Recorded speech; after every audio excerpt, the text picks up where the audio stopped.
এবং সাধারণ মুসলিম ভাইরা যারা কোরআন শরীফ দেখে কোরআন শরীফ থেকে পড়তে পারে সবার কাছে আমার অনুরোধ শুধু এই উদ্দেশ্যে সূরা ইয়াসিন পড়ুন। পুরো সূরা ইয়াসিন পড়াও দরকার। এবং সূরা ইয়াসিনের মধ্যে যে আয়াতটা আছে এই আয়াত পড়ার সময় আপনি দিলের পুরো তাওয়াজ্জুহ দিবেন।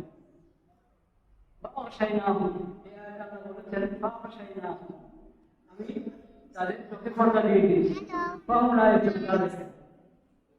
এটা পড়ার সময় আপনি ইসরায়েল এবং ইসরায়েলের এই জনগণদের যারা শরীর আছে ওদের সবাইকে আপনারা আহ্বান করে দেন যাতে এই অন্ধকার করে তারা কোনো হামলা এবং বাধা সৃষ্টি না করতে পারে। এই নিয়ম থেকে পাপশাহী না হোক পাপড়ায় ছিল খুব গুরুত্বের সাথে এই অংশটা পড়বেন। পুরো সূরা পড়ে দোয়া করবেন আর সালাতুল আলাইহি পড়ে দোয়া করবেন।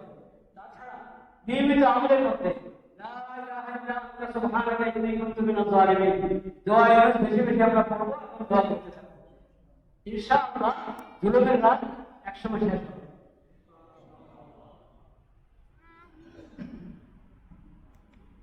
Hello, guys.